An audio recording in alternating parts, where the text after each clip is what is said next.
What's going on, guys? How's it going? Exciting day today. I'm actually trying out a new camera source. I'm using my laptop today, and I'm going to be getting a mic, but hopefully the audio quality is a little bit better than it has been in the past. What are we talking about today? Today I just wanted to hop on and kind of freeform style share what's been going on in my mind. Today I want to talk about internal versus external locuses of control. Now, I'm going to be putting each definition up as we go along, but basically, how I define internal locus of control is that you feel like you can control how you react to things. Your focus of how you're able to guide your life comes internally. But I know that wasn't the most eloquent definition, so thankfully we have the actual dictionary definition here. External locus of control means that you kind of feel like life happens to you, like you have no internal control over what is going on in your life, and a lot of what's happening kind of can be put on external sources, meaning sources outside of yourself.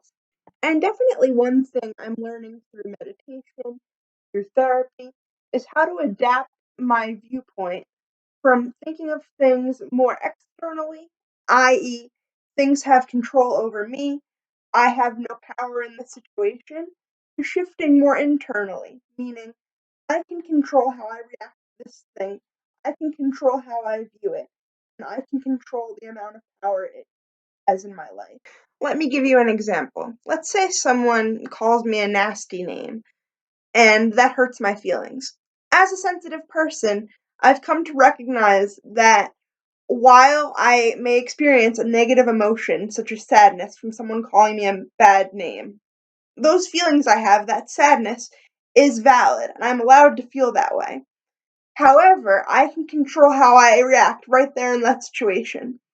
I can, escalate the situation by calling the other person a mean name in return and make the situation 1,000 times worse, or I can be calm about it, don't show my nerves, and then allow myself to feel my feelings at a more appropriate time and place.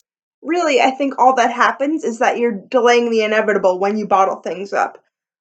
By giving myself a portion of the day to really sit with my feelings and really analyze my feelings, I'm able to express them and able to get them out in a healthy manner, in a manner in which I can control, and when I say this is the appropriate time, and let them out so they don't bottle and fester into something that is beyond my control and that can really impact my mental health. I hope that makes sense. Dealing with your emotional state isn't an exact science. I'm not going to sit here and tell you that even if you compartmentalize your feelings and allow yourself a space in the day to feel these things, that they're still not going to pop up. The important thing is that you're working to manage it and it'll become easier with time. I think it's also really important, and something that I'm learning, to kind of give yourself grace, learning these things, learning to control how you see a situation, learning to control how you react to a situation at any given time. It's not always going to turn out perfect. Even though I'm learning to control how I react to certain situations, sometimes my feelings do get the better of me and I still snap at people, or I still, get sad at times that are beyond my control. And the important thing is that you don't beat yourself up over that, because that's going to create a negative cycle in and of itself. If you become used to beating yourself up, then you're not giving yourself any sort of positive reinforcement, and it's going to create a very self-abusive sort of cycle in in your own mind. At least that's what I'm thinking. And I want to correct something I said earlier. I did label sadness as a negative emotion. I don't really believe that. That's kind of my old thinking kind of creeping back in right now. Sadness, I mean, if we learn anything from movies like Inside Out, it's that every emotion has its place. The thing we have to be careful of when it comes to certain emotions like that is that they do have an all-consuming nature to them. Sadness, you know, if we can't manage it correctly, and if it becomes bigger than ourselves, it can become this force that just drains us. I know that from personal experience, It blocks our ability to accomplish things. It creates depression. It blocks our manifestation goals, if that's a principle that you believe in. I personally do believe in manifestation. Um, so if we do not give ourselves space to kind of live in our feelings and express those emotions at whatever time is appropriate, it is very possible that those emotions can get the better of us and blossom or grow, I should say. I don't want to say blossom, I think that's more positive than I'm looking for. Kind of grow into something larger than us that is unmanageable. I think the main point I want us to kind of take away from today's discussion is that we are so much more powerful than I think a lot of us give ourselves credit for. And I know personally it took me a long time to buy into that. But it really is true. We have really a lot of emotional power within ourselves. I think one of the key blocks that a lot of us run into is that we just don't believe it.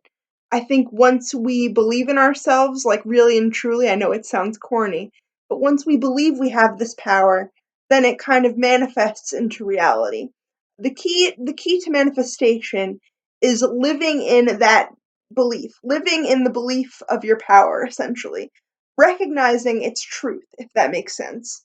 Recognizing the truth of your power. There we go. We finally figured out how to say it. That's probably going to be the title of today's video. Recognizing the truth of your power. If not, it's going to be something close because that is definitely the most fundamental thing that I think we can get out of this is that we are powerful beings. We need to give ourselves grace for our emotions because they have a place in our lives and we have more power within ourselves than we truly will ever realize. And that is really where the spiritual journey begins in and of itself. And that's kind of what I'm learning in this spiritual beginner realm of things is kind of the massive well of internal power that we have. Really, we're only scratching the surface in today's conversation.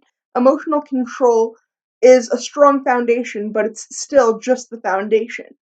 That's really what I've learned so far, kind of on my path to spirituality and recognizing myself as a spiritual being and kind of maturing in my own emotions.